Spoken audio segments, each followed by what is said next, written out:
Hi folks, welcome back to Introduction to Maritime Careers and Opportunities. This is week 4, Deep Sea and Coastal Jobs, and I'm George Berkeley, filming from the Maritime Pilots Institute in beautiful downtown Covington, Louisiana. This is a North Shore Technical Community College presentation. So if you remember our org chart, this isn't a float position, deep sea coastal, deck and engine. We're going to try to focus on what's happening here locally that you can actually, that's realistic for you to get into from right here.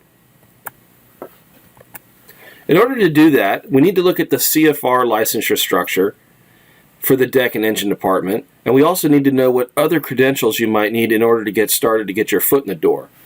And you need to, essentially, it's good to pick your path early, because deep sea, coastal, and inland, they're actually treated quite distinctly different by our licensure structure. And so if you pick your path, you'll find it quicker and easier to get to your success point in that path if you pick early. So here's a deep sea.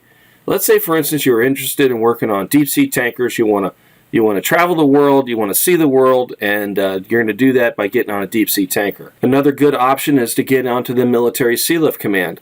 That's a U.S. flagship. They are manned by commercial mariners. They service the military, all different kinds of ships. So we're going to have an entire module on the Military Sealift Command, but MSC has commercial mariners operating fast catamarans, like you see in the upper left corner, and they have commercial mariners with deep sea U.S. Coast Guard licenses operating supply vessels that fuel and supply aircraft carriers. You see the helicopters going back and forth. They're transferring cargo, they transfer fuel. An essential and very important job, and a great way to get sea time in this business, and a great way to quickly advance your license with a quality U.S. job is with the Military Sealift Command for our offshore.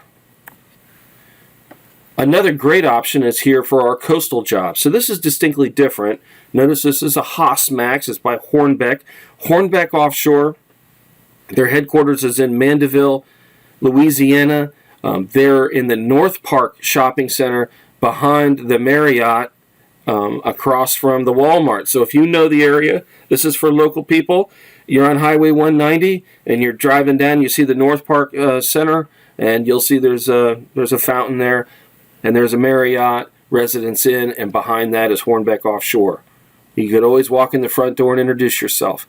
They have 4,000 mariners and a bunch of really neat supply vessels out there. And here's another supply vessel. This is an Edison Schwest offshore boat. Would be based out of Galliano, Louisiana. And Edison Schwest has their own shipyard where they build vessels such as this. It's a big company, very technical company, and a worldwide player in the offshore oil support business. And these vessels spend a lot of time working in and around oil rigs, production rigs, platforms, all different types of oil supply jobs. They haul cargo and people out to these rigs. Sometimes they're used to store equipment that won't fit on the rig, so they'll stick around almost like a floating garage. But typically they're bringing supplies out, consumables such as drilling fluids, fuel, food, all the mechanical supplies needed to do oil exploration. Here we have a jackup rig, and the supply boat is holding position, and it takes a lot of skill to operate the vessel in this proximity to this expensive equipment. You'll see a lot of these crew boats also. Great business. It's another part of our coastal job opportunities, is working on a crew boat, either as an engineer or in the Wheelhouse. This is a fast one, designed in the Netherlands by the Damen Company. They don't all look quite this slick, but I thought it was a great picture and you'd like it. And you can tell they're really designed to haul people quickly to and from rigs, and in this case in the Gulf of Mexico. So if you want to get on a deep sea ship or a coastal supply boat or on a passenger carrying crew boat, you're going to need a TWIC card. That's the first and foremost thing you'll need. And a merchant mariner document. So I wanted to detail exactly how to do that. Let's get down to basics. You want to get a TWIC card. Here's where to go. if you're on Highway 190, if you're coming from the South Shore, you'd come across the lake, you'd get to Highway 22. Just as you got to the North Shore, you'd turn off onto Highway 22, and the office, as you can see right here, is on your left. Here's the local Mandeville office, TWIC office. You can call and make an appointment. There's the phone number, 855-347-8371. So now you can't say, hey, I didn't know. Now you know. That's how you go get a TWIC card. Transportation Worker Identification Card. You will need this card to get through the gate to get onto any maritime dock facility on the Mississippi River for sure. When you get on board a vessel, they're going to take your TWIC card, take your number down. Another credential you will need to work in the Merchant Marine, regardless of vessel, is you're going to need a Merchant Mariner document.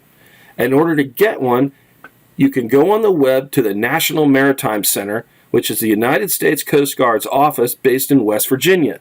This is the office that does licensure, and the most essential and bare bones license piece that you need is this mariner's passport. And it looks, as you can see right down here, it looks surprisingly like a passport. It is essentially like a mariner's passport, and all the different countries of the world issue them to their mariners, and it says what country you're from, and it also details some of your basic credentialing. So you're asking, what are these credential licensure steps? Hey, well, good question. Everything's going to finally lead to a license. That's that separate document, and that's when you become an officer, either in the deck or engine department. But prior to that, you might find that you have to go through some steps. And to really find out what these steps are, is let's go to the source. Let's go to the Code of Federal Regulations. Because the United States Coast Guard's job is to follow their own rules. And their rules are in the CFRs. So here's how you read the CFRs. You go to the Government Publishing Office. I've given you the link here.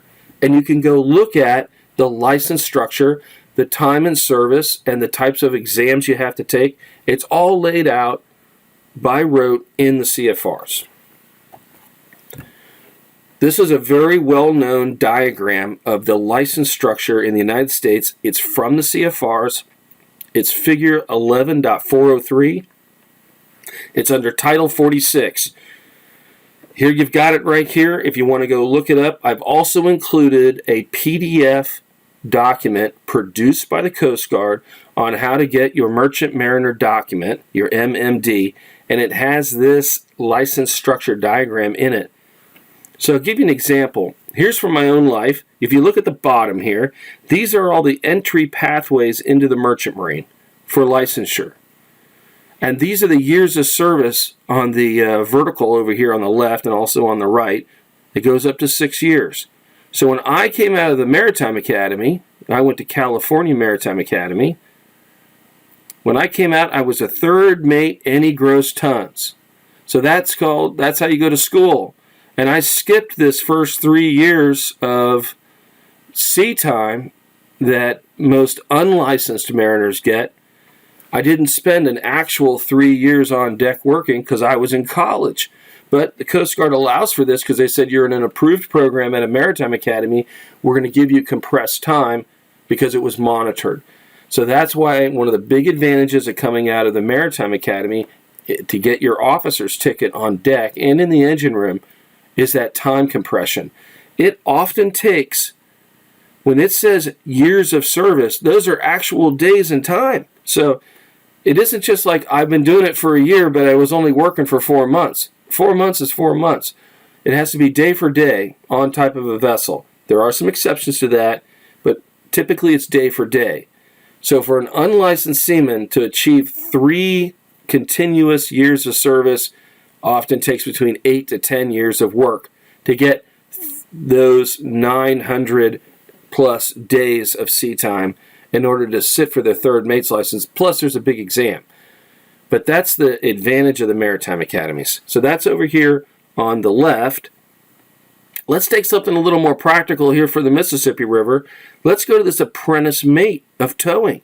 Kind of a newer idea, also called the Steersman's Program. You go and give you an example. You go work on a tugboat down in the harbor in New Orleans. You got your TWIC card. You've got your Merchant Mariner document. You work for them for 6 months, then you go to school locally, one of the small schools, and you get your able-bodied seaman U.S. Coast Guard certification, and you'll also get your lifeboatman certification. At some point, you'll probably end up going to firefighting school, and you'll go get some basic safety. This is some training that you would need. Then you would sit for get some more sea time, and at that point, you'd be able to take a limited exam. Notice it says here on the little pathway, there's a limited exam. 3 to 4 weeks of training at one of the local schools. You get a limited exam, and you become an apprentice mate. Now you can sit in the chair and operate the boat, and they'll let you do that. And you get more time, and you get more skill and more practical time on the boat. And after you get your apprentice mate, you become a mate. You get your mate of towing. You see over here, mate of towing.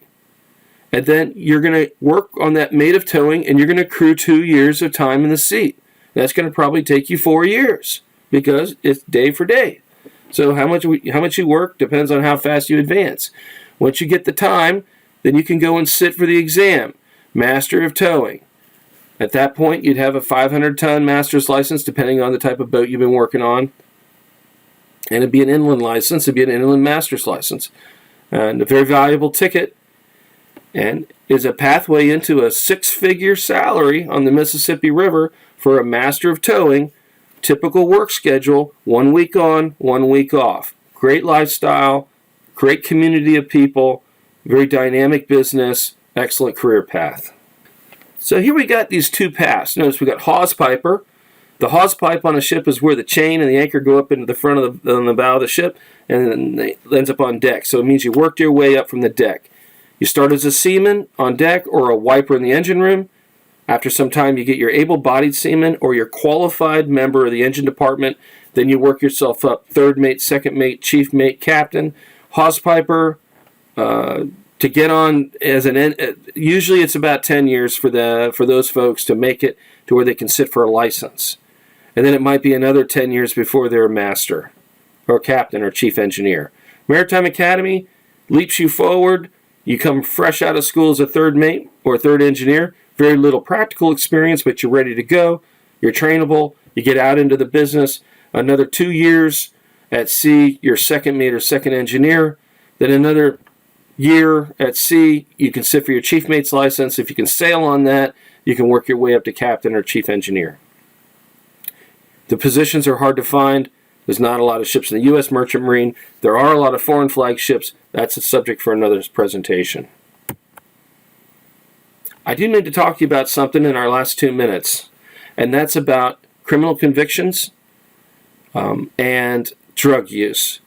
Coast Guard has a broad definition of what constitutes a criminal conviction, and their interpretations differ greatly. Essentially, the Coast Guard is really tough on DUI. If you get a DUI, you might be able to maintain your captain's license, but it's going to be a very long and hard process, and a lot of people never pass through it. So the Coast Guard is very strict about DUI, so drinking and driving absolutely should not be part of your life if you're a licensed mariner. Doesn't matter if you're working or not. Drug testing. There's pre-employment, random, post-accident, and reasonable cause drug testing by the Coast Guard. They are a policing authority, and they do have the right to drug test you. And they will if they come on board the ship. Also, your company will drug test you for amphetamines, cocaine, marijuana, opiates, and other over-the-counter drugs that are, any kind of drug use. It's just unacceptable in this business. So I offer up to you, understand, the Coast Guard is like an FBI, state trooper. There's no second chances. There's no retake policy. And if you're convicted of a drug offense, you're unlikely to ever work in the business again. So don't make drugs part of your life if you're going to be a licensed mariner. Hey, we're getting down to the end here.